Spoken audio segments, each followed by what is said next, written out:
Hi, Alan. Hello.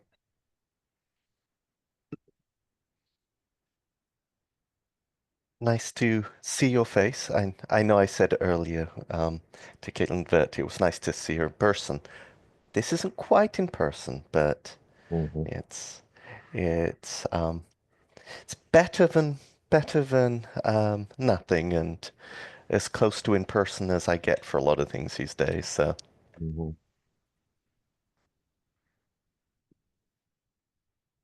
Hi, everyone. Thanks for joining us this Friday. Dr. Simmons, thanks so much for taking the time out of your day to present to our group here. well, thank you for having me. Great. Yeah, I'm sure there's more people coming online. But I want to give you the floor and give you all the time that you need. But we were introduced to Dr. Simmons through Irina Strigo. So I'll pass it over to Irina to give a brief introduction. But yeah, everyone, thanks again for joining us. Hi, Alan. It's great to have you here, and it's a real pleasure. So, I've known Alan since 2004, and so it's been a long time. We've been collaborators all this time, and he is right now. Well, if you want to summarize in a few words, Alan is a neuroscientist, and he's effective neuroscientist, and spent all these years trying to understand brain mechanisms behind affective disorders such as anxiety, PTSD, and trauma-related TBI and others. And then, of course, our collaborative work in depression and chronic pain now. He's also a director of imaging centers, a couple of them in San Diego. He has joint appointment with San Diego VA and UCSD in psychiatry. And his most recent interests are in big data. So big data modeling and using all kinds of types of data, but his main expertise are beyond expertise, if you can say that, in neuroimaging. So it's a real pleasure to have you here. Well, thank you, and good to see you again because I haven't seen you yet today, I don't think, but it's good to see you. Um, I can share screen if you like, and da da da, and I can launch at your discretion. Whenever you're ready. Okay. Um, then I'll launch now, but out of the interest of people who aren't jumping on this exact second, I won't say anything too interesting too early. That'll be my main goal. So, yeah, as Irina said, my main focus is on affective neuroimaging, and really through the lens of interoception is a lot of that focus. And so today I'm going to discuss what I've been working on with Irina, an interoceptive model of the interaction of pain and PTSD, with Irina playing a huge part in the understanding of pain and my understanding of pain and my interest in pain, frankly. So I'm just going to launch in to the general table of contents of what we're going to cover. So to talk about this interactive model, I'm going to talk about lay a foundation of interoception, pain, and PTSD. And I know for some people in the audience, various parts of this are going to be very familiar. So definitely, I know Wolf with interoception. I know a lot of you with pain, and probably many with PTSD. So I'm not going to spend too long belaboring things that you you all know, and many of you know well, much better than me. And then I'll talk a little bit about the existing models and then talk about the proposed model that we have and some evidence for it, some examples of it, ways to conceptualize it. So, interoception. So interoception is a core homeostatic motion. A lot of my understanding of interoception really comes from the seminal work by Bud Craig and the way that he was really building um, off of very base physiological signals into a broader concept of an interoceptive self, a salient self. And when we talk about interoception, those are signals that derive from within the body or that tell you core principles about your body's homeostatic situation. And much like you have a sensory homunculus, you have a homunculus within your insula that is taking in a lot of that information about pain, temperature, itch, about touch, muscular situations, hunger, thirst, all those internal body signals to create a coherent image. So it's a multifaceted, multifactorial, complex set of sensory inputs that are being derived down into this concept of interoception, but it's on a broad hierarchy. And that broad hierarchy is from those sensory fibers, a lot of them A delta C fibers, that go up through lamina 1 of a spinal cord and through a few little junctures,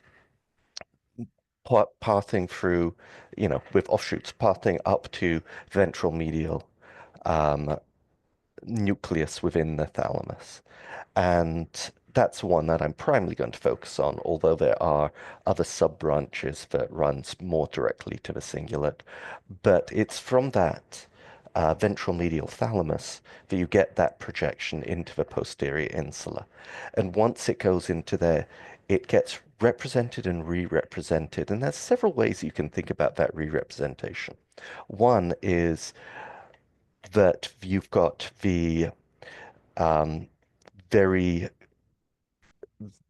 the very sensory inputs that are going into the posterior that then get mixed in the mid-insula with other information coming from other regions, educating, informing that image, and then up forward into the anterior insula, which its structure is such that it's not getting as much of that sensory input and is really dependent upon layers back in the insula for that representation. And that representation is from a lot of slow signals that are coming through the body, and thus when it's in the anterior insula, it's delayed in some regards, that it's got a temporal gradient that is also passing through the insula because you right now in understanding your body, you're understanding really your body as a projection of what your insula believes that your body will be in the current moment based on prior information, prior understandings, and the signals which it has learned to interpret and project forward. And that is a core part of what we'll be coming back to later. And that's why this is a largely interoceptive model. I'm also going to touch upon pain, but I'm not going to belabor it because, understanding my audience, you understand pain. But pain is this persistent and or recurrent body signal that is then in the ICD, there's 7 different ones that are broken out. It has a huge impact to society, and a lot of its signals can be seen through this interoceptive lens of the representation of that affective component that builds into pain. And one of the important things that I want to touch upon with pain is it's not a singular system or signal. It's not like heart rate where your heart rate is up, your heart rate is down. It is a understanding of your body drawn from multiple pieces of information and understood to be suggestive of tissue damage. So in that way, the interoceptive model helps a lot in the idea that it's a represented, re-represented, and coalesced concept of pain. And here, while in interoception I focused on Bud Craig's work, here I'm going to look more at Howard Field's work about how pain also can be viewed with these descending modulatory paths and the openergic system, and how when you are experiencing a pain, there is the signal at the nerve endings where the pain is received. But by the time that gets to the cortex, it's passed through several gating mechanisms that are assessing how that pain is experienced and received. And so this really hammers home the point that it is a collaborative enterprise between peripheral and central systems to really coalesce in a, I'm going to say, one of my favorite words is latent variable, so I'm going to be saying it way too much, but I'm going to start saying it a bit too heavily now, to create this latent variable construct of what pain is and how pain is existent in the brain. And pain is a very interesting affective experience for me, sort of coming from psychology and coming from the affective neuroscience side of it. It's a very base emotion, and it has direct external contingencies, often that are the genesis of future motivation and emotional states. And in that regards, it's very similar to PTSD. PTSD is known as a sort of a constellation of symptoms that are often presented after you have a foundational trauma, criteria A, or an experience that brings about that set of symptoms. So in a similar way, there is an initial event that occurs, and we are in the experiencing of the ramifications and re-representations of that experience.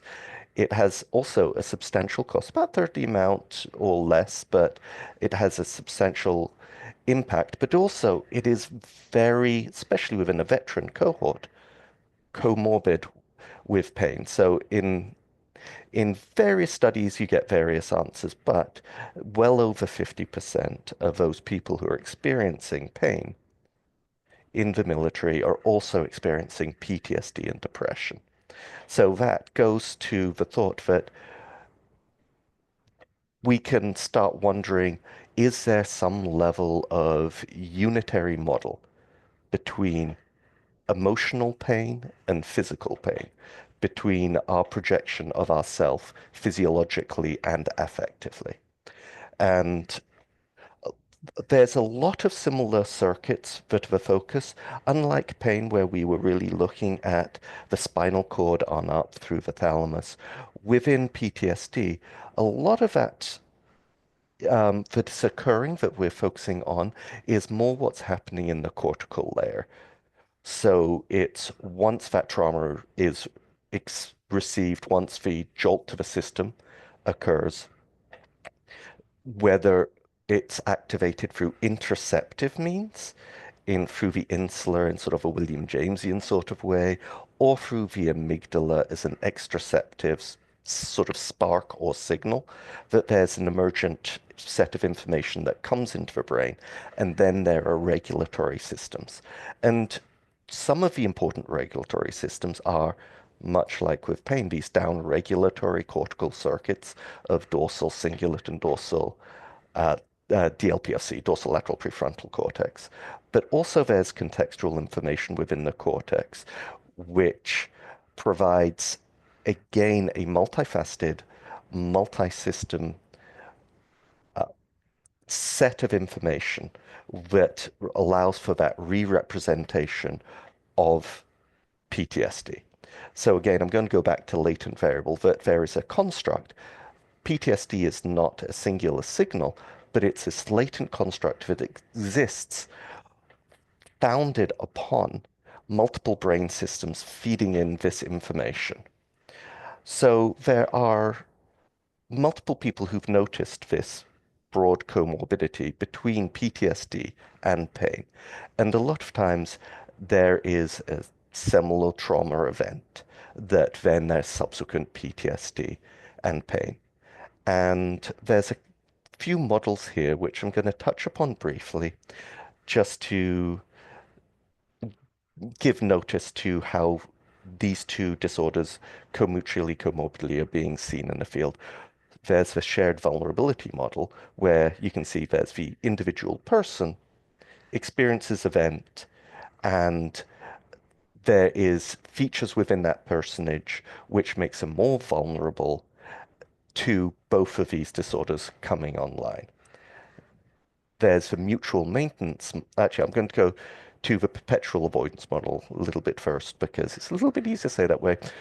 This is the notion that you get a event that occurs, the PTSD sparks up. A lot of the systems within PTSD sort of are emergent and make pain more likely.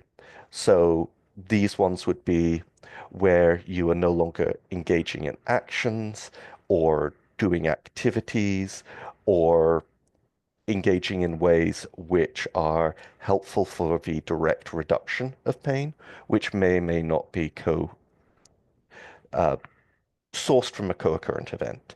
And then there's a mutual maintenance model, which is more complex, saying that, okay, there are things within pain which will aggravate, facilitate increased PTSD, and things within PTSD that will do the same for pain. Those features, again, the avoidance is a key part of that, but we're talking about both bodily systems and we're talking about avoidance as well as sort of quitting things, jumping out of things once not just where you don't engage in them, but you step back notably from them. So a lot of these models are very, I'm going to say, uh, they have large temporal horizons. So they're talking about really from the trauma event, and then there's some connective tissue with it. And what me and Irina have been sort of contemplating more, and this is in a recent paper that we did with Bud Craig, who um, really huge influence on all of these thoughts. Uh, this model is one that sort of tries to combine a lot of that complexity and again that concept of it as of pain as a latent variable within the larger construct and really puts it into a testable, flexible framework where we can start looking into how this could be. This image is a little bit complex and has quite a few things going on it. So I'm going to give some level of description now, and then I will definitely loop back to the different features to describe them more clearly. So here you have the basic concept that as a latent dynamic model, it is continuously re-updating. And that's why I'm looking at a state space model. In this, we also talk about it as a Kalman filter, is a classic state space model. I'm going to go back to the Kalman filter to give it descriptively before I start giving the evidence. But in this, you have a lagged model where you have your prior information and then you have a whole set of contemporaneous. That contemporaneous information can come in through physical sensations, which is in that gray line. It can come through the contextual information, which is things that are ongoing, updated information that isn't necessarily from a physical body, but from a understanding and a representation of a world within the cortex. And then there's an affective layer, and those are sort of broad hierarchical things which influence how those conceptual models of a contemporaneous moment interact, and that's in that lower orange layer. And here we definitely are leaning on anxiety, but there's a lot to do with depression in how pain is experienced and how PTSD is experienced. we're conceptualizing this aspect of it as hopelessness, because both depression and PTSD are rather broad concepts with huge symptom pictures, but this hopelessness is the specific part of depression, not the anhedonic aspect, but the hopelessness which is modifying one of our contextual layers. Most of this talk, I'm really going to be focusing on that contextual layer. So that is the anticipation of pain onset, the anticipation of pain offset, and the contemporaneous contexts, which are modifiable, which change the estimation of tissue damage. And that is re-represented forward in the brain. So to move forward, Kalman filters. Now, I'm a big fan of Kalman filters. I'm a big fan of the state space model. And it's kind of helpful to describe it with a little bit more clearly than me just sort of saying latent model looks like that picture. So one way in which Kalman filters are often described is by rockets.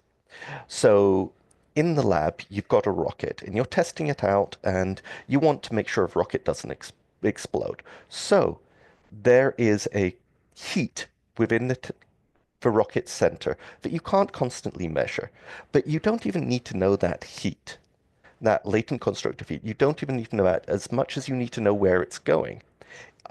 If there's a trajectory, a shape, and such like that you can project out into an unknown un, situation, and you can project out that now you're going to cause damage to a rocket, then you've got some vital information. So you take measurements from places that you can, and then in a lab, you get that feedback model and you start developing a latent construct of the internal temperature of a rocket within those conditions. And this is much like newborn babies, all of us went through when we were just trying to learn the world. We had all these massive amounts of inputs, kind of like in a nuclear reactor. You have all these different lights and all all these gauges that you're trying to monitor and modulate and build up an overall concept of the level of safety in which you're at, the level of pain which you may receive based on all these senses, whether this is emotional pain, whether this is physical pain. And then once you leave the lab, once you've already developed a model, you go out in the field, whether this is literally in the field with our veterans or whether this is in a new situation where your priors are no longer informative to your situation, whether this is a rocket now that you're working at it near, near 32 degrees, whether it's with extreme temperatures, those signals that you had before about how the brain was going to understand, going to interpret, those signals is no longer useful, it's no longer valid, and that model needs to be reappraised. And this is what happens when you have that trauma event, that you now Yeah. have an experience that alters, shifts the beta weights and understandings that you have and how you create the latent variable of pain or of PTSD. So another way of thinking about it in that sort of lab versus field way is an SOP. In the lab, you come up with an SOP and we all do experiments. We've been in situations where we write down an SOP and we try and think of all the possible situations. We build on our priors and we have a general plan. But then invariably something happens out in the field and somebody plugs the wrong wire into the wrong thing or any of those such events. And then all of those priors are less useful. You're now working on a new situation and it supersedes a lot of those signals. And that's what happens with PTSD trauma is your SOP is no longer deemed as helpful and you're now in a totally novel situation in an unpredicted space. So all this work that your brain has done in trying to build up a highly predictive, highly useful model is thrown to the wind if it is outside the training set and outside the training model that the model can effectively build towards. So in this, we're going to look at some evidence of how those contextual pieces, things that we've seen in the data that suggest those contextual pieces are putting in useful information. And I'm going to start with one on PTSD, but this is a task that we've also looked at with various different anticipated experiences. So here in this one, we have a continuous performance task where they're listening to a tone and they're pressing a button. Sometimes we do with arrows, shapes, what have you.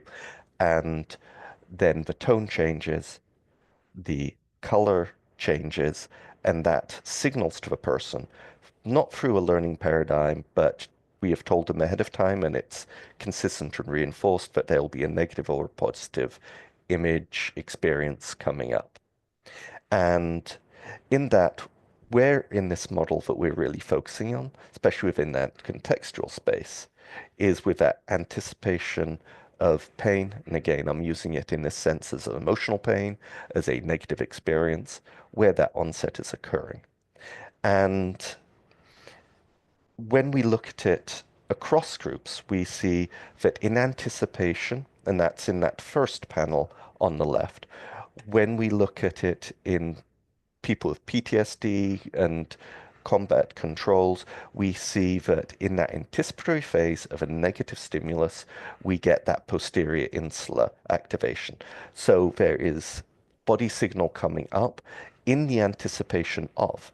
The body is telling the brain there is something negative about to be experienced. You're creating that predictive model and the latent variable of your affective state or your physical state is being altered at that point. And then within different groups, and this is the middle and the far panel in two different groups, that re-representation is being modified. And in the PTSD versus combat control, it's really in that rostral ACC area that we're finally seeing large differentiations in, okay, with that call with that differential representation, there is a difference in the call to action that is generating.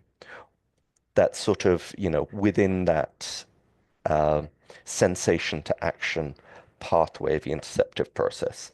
Within the domestic violence, you can see it's in the anterior and mid, but we're seeing that differential to negative images where you're seeing much greater activation in the PTSD group. And again, building up that image of that latent variable construct because there is a belief that it is a better prediction that a negative state will exist if you've already been scarred, if your experience has suggested that when negative things happen, they affect you negatively, then your brain is extra sensitive to that experience. And one of the joys of working with Irina is we get to give people heat pain and various other tortures. And so the same thing where we could use images, we can also use temperatures. So this is a MEDOC and we have it signal that we're going to change the temperature in 10 seconds and we can look at the anticipatory phase and the phase during the change of temperature and contrast it in a similar way to give the brain a chance or give a chance to understand how the brain is utilizing that information. And this one I'm going to switch to actually not talking about that main effect because the main effect of the anticipation of pain onset between the affective and the pain stimulus, the images are very similar. Again, it's that physiological representation that alters that interoceptive sense of self and shifts that latent construct of potential damage of the oncoming stimulus, potential damage, really damage to self. So what we're going to talk about here is ways in which we can tweak the contemporaneous aspect. There's different ways if you can think about this contemporaneous aspect, which are, is it a placebo? Are you in a known safe space? Different things like that. What we chose to do here was something a little bit more nuanced And it is really what I like to think of as a dentist office sort of approach to it. So you're in a dentist's office and you're listening to music, you're kicking back, life is good, and um, you wait for your appointment that's coming around at 5 o'clock, and all is well. Or let's say the office door is open. You don't have headphones on. There's no magazines. The doctor is busy yanking out someone's tooth, and you can hear the grinding or the crying or the weeping, or this is a totally different experience. So often in waiting rooms, they have magazines, they have things to sort of engage you, to make it so that you're not as present in that moment. What we chose to do here in a research design is that we artificially extended the the interstitial time during the anticipation phase so that we could control the degree to which they had available or non-available attention to that concept that there is an exogenous signal, i.e. the heat, that is, exogenous experience that is coming in and going to interfere with them. So the way we did this is we could modulate reaction time, and then we had a buffer, and then we had our experimentally modulated time. That And we could see that as we differed that experimentally modulated time, which was orthogonal to the reaction time and buffered from the reaction time, that we could see increased activation in the amygdala. So that is that we talked about the interoceptive path. This is the extraceptive path. It's passed through and it passed into a mid-insula in the concept of the overall safety in the overall sense. So this was a rather, I'm going to say it's elegant because it was so successful. Um, but it was an elegant way of showing how by modulating that interstitial time that you're directly elevating the degree to which that extraceptive signal is being attended to, which is increasing that amygdala activation, which is playing into that part of a model, that part of that contemporaneous contextual information. And the other part that we want to look at was anticipation of offset, because this also builds into the model. So to do this, we did the similar pain task that we talked about before, but instead of just a 6-second stimulus of pain, we had a countdown that said, we're going to do 6 seconds of pain or 16 seconds of pain. And we did both. And this was in a set of neuropathic patients.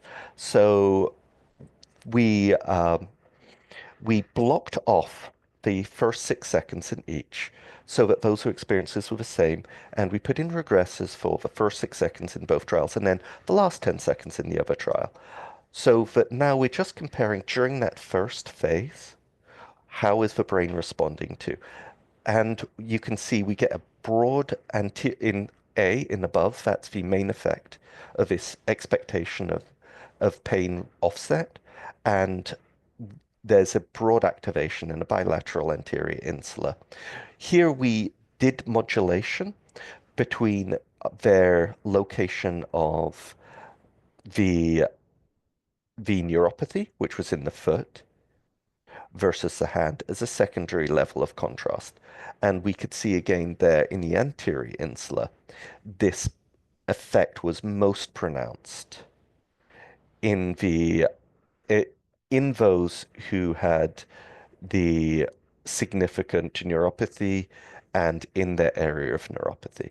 So there's this effect of with neuropathy is actually a very interesting test case of a model because this is a case where there is insufficient information built into models. Something has changed from in the lab to in the field, and now the model's calibration can be wrong. And oftentimes, people with neuropathy mm, develop pain syndromes from that neuropathy. And a lot of that may well be because their prior learning on what that pain experience is. That model, now you've gotten change to the input signal that changes that creation of a latent variable. There is mixing in the brain, and you get similar in phantom limb syndrome, that the brain has to recalibrate in the field something was different than in the lab. So the last part that we're going to touch upon, those were sort of touching upon those three contemporaneous contextual pieces of information. The last part that we really want to focus on is what we were talking about with neuropathy is actually broadly an experience that we all have when we talk about that we are living in an anticipated moment rather than a current moment interoceptively. It's we are always projecting into that future moment. So this connection of our lagged self to our contemporaneous self to our future self becomes very interesting. And we wanted to look at a way of how to understand and study this. So with that, we made a task that had uncertain temperature uh, as a third signal to the high pain, low pain. So you have the high pain and low pain that we saw in the earlier ones, and we saw the affective anticipation. But here we ask people to anticipate an unknown outcome. And um, that in this task, there were 7 temperatures in high, 7 temperatures in low, and 14 in that uncertain, so that that gave a chance to model out that uncertain feature. So data analysis was done by um, and done mapping this and pre-processing this by Irina's wonderful crew. And then we started looking at a classifier. This is a relatively simple lasso classifier where it's, I say lasso, it's actually GLM net, it was an elastic net regression. So it ranged from a lasso to a ridge with that alpha tuning, alpha and lambda tuning. But from that model tuning, we could get at a very high rate, let's say an AUC above 9.5 on how well the model fit for each individual set for predicting correctly pain versus high pain versus low pain, and whether it's through a fivefold or through a leave one out, we got very good model fits on how well we could predict in a personalized way how what pain experience they were anticipating. This could then be carried, that learning from those first 14 could then be carried to the uncertain group, the other 14, and we could map out what, as we could predict, what they were anticipating between high and low. We could map in these uncertainty conditions into high or low understandings and belief, and we could look at what parts of the brain were doing this. And this first sample that me and Irene worked on was with 147 transdiagnostic people. So 90 transdiagnostic with 57 controls, all sort of bundled together. And you can see that people have broad biases, and we looked at different aspects of this. We looked at if there were causal chains, that they had certain predictive patterns or predictive groupings within this, and what brain areas were largely predominant. And this gave a good sense that we could break people into 3 core groups of those who are positively predicting, negatively predicting, and non-biasedly predicting. And there's a ton of data that in the paper that we go through all of the nuances that you can break out with this group. But it was kind of interesting now stepping forward, and this is work that I worked on with, and is sort of still in process with Wolf and Irina, that looking in this sample, and um, this was in 43 people with chronic pain. And so they came in and we did the same task, those three conditions, and we again got very good fit on predicting a personalized model of what they are expecting in their anticipation phase between high pain and low pain. And again, this is with those 26 different ROIs, 13 ROIs split between sides, and building up that model again as a latent construct that's deeper than a singular aspect. And what we did here is we looked to say, okay, what groups do we have? What brain areas are they leveraging to create this model? And we found that there were broadly two groups that were created, those that were using a the dorsal anterior insula heavily in their representation or their determination between high and low, and ones who were using more of a ventral anterior insula. And I'm going to touch upon that in the next image. So we've now divided dorsal people, and I'm going to cheat my hand a little bit and say that that's a more cognitive region versus a ventral, which is a more affective region. So it's more saliency than default mode in that divide. And then we also looked at the time course within these, and we could see an emergent set of three different time courses. There was those who leaned positive, those in the red.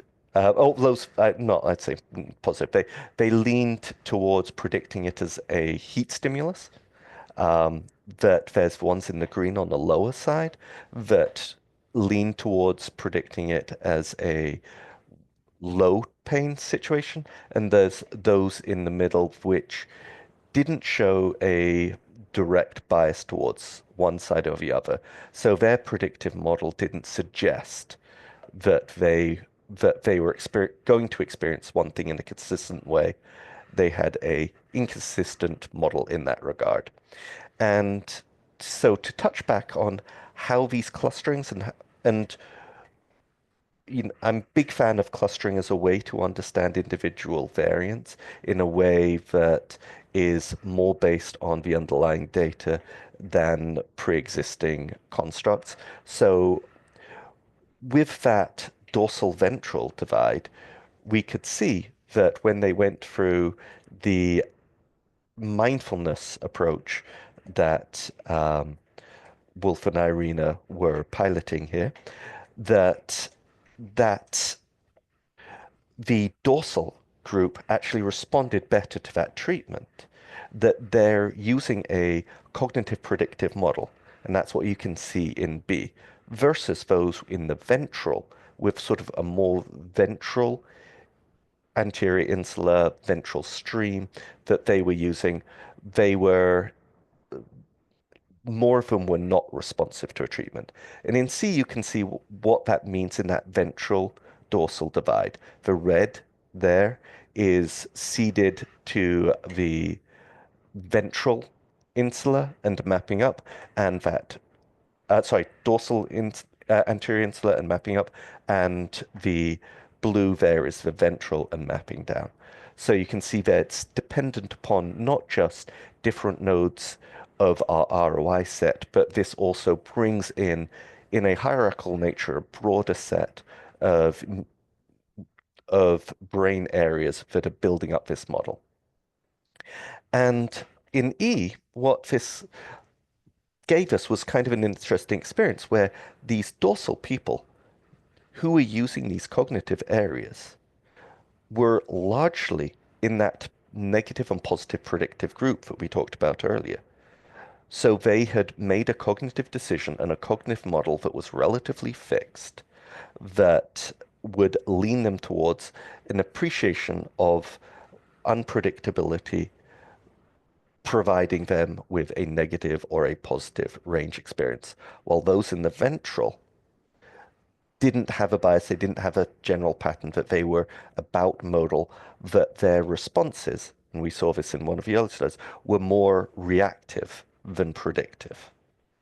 So this really goes back to that core aspect of that model that we started out, that state space model, that each individual has these priors that they build on from various experience, and those priors are represented and re-represented and influenced as we looked through that evidential information by numerous different signals that are going into it. And I focused on the contextual aspects here, but there's great work about the obvious impact of the direct sensory, the afferent pathway, the physiological pathway, as well as other contemporaneous contextual informations that can feed into that.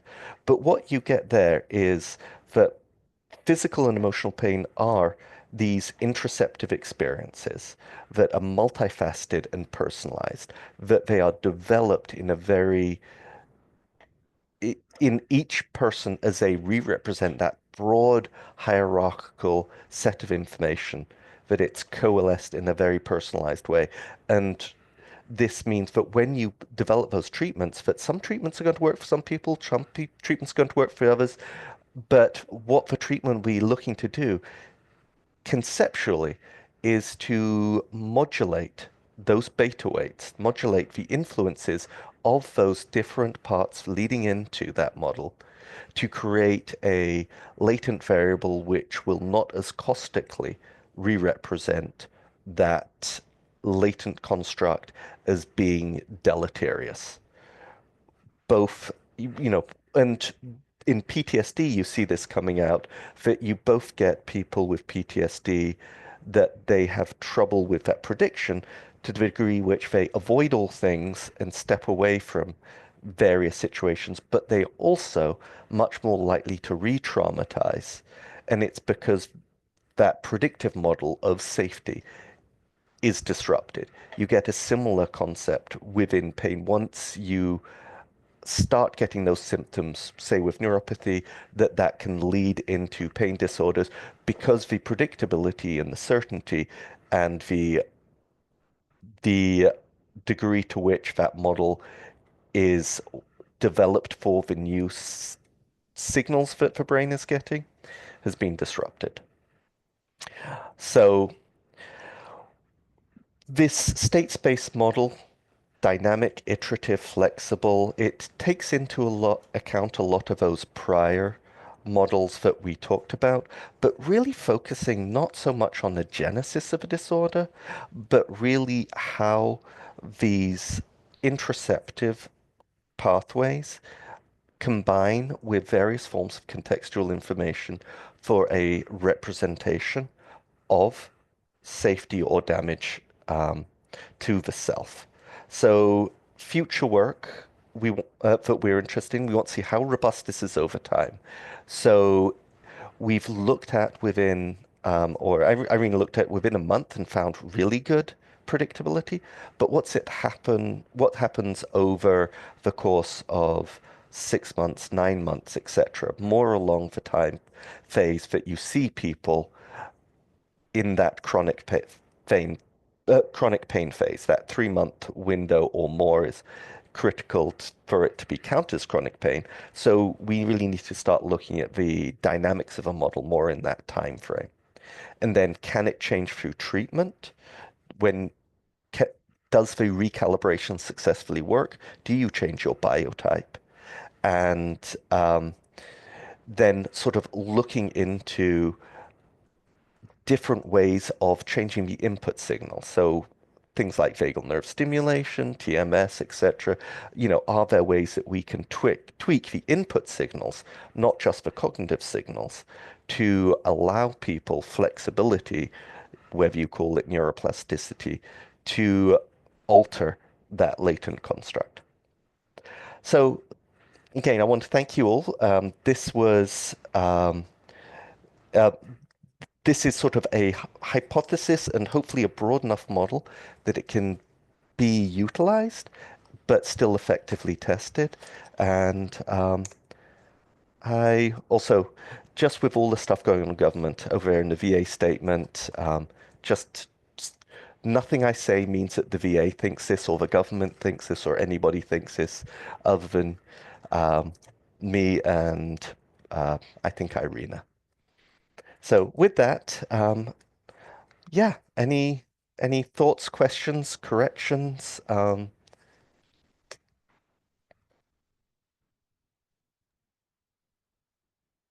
So I have a question, Alan. So going to the two clusters of the prediction of anticipation with the ventral and the dorsal hmm anterior insula.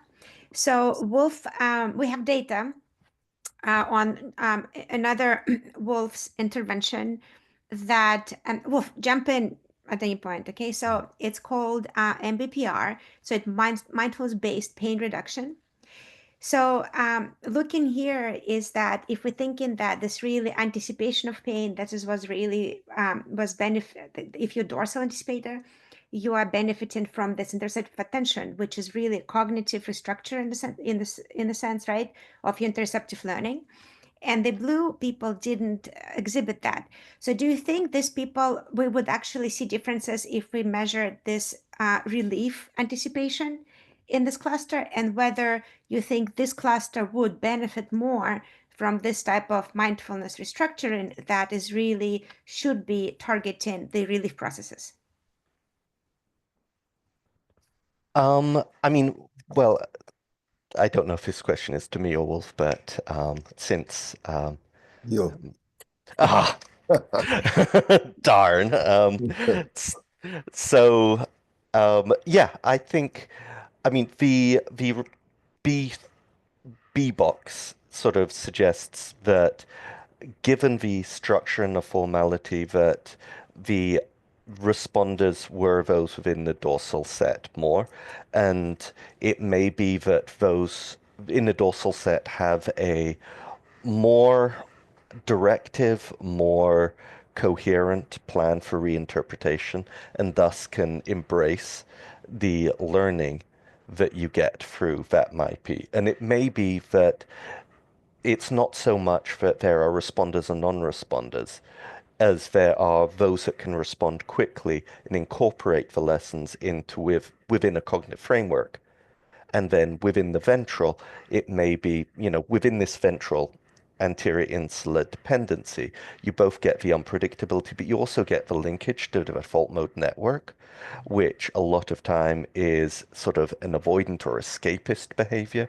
And in a section not shown, this is what you're probably referring to, is there's the distractibility and the distractibility within those with the ventral arm on the my on Wolf's measure is that distractibility was way up. And that links to that default mode network. And that links to sort of more running through simulation or running through a sort of internal escapist avoidant check rather than the dorsal cognitive salience approach methodology.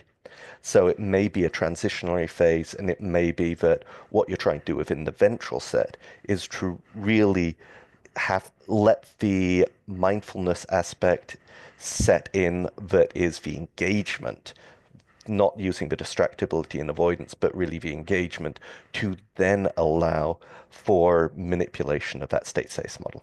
That'd be my sort of venture into it. Thank you. Well, we'll test it. Excellent. Yeah, the question is whether the changes in interoceptive awareness with the intervention are associated with responsiveness and with one of these two cluster models. Yeah, and it would be, I mean, yeah, it would definitely be interesting to get biotyping throughout the course of intervention to see the dynamics and like and look at different kinds of aspects of it. Broadly here we just looked at that anticipatory phase, But yeah, like you're saying, the offset phase and those other aspects that may be co-modulated, we haven't explored that yet. So it'd be interesting to see which ones are moving which more rapidly or less rapidly within the different groups. We have an 8-week window between pre and post. Mm-hmm. Mm. Yeah.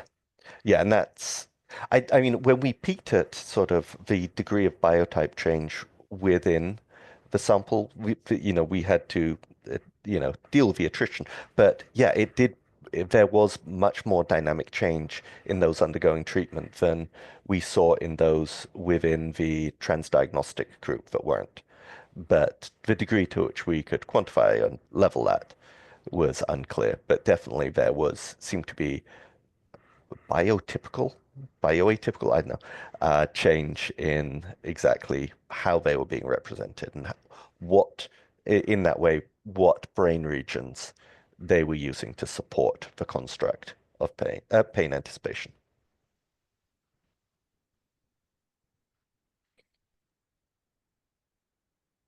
We have Oh, about, go ahead, Arena. I was just saying we have about 4 minutes left. So any other comments or questions for Dr. Simmons?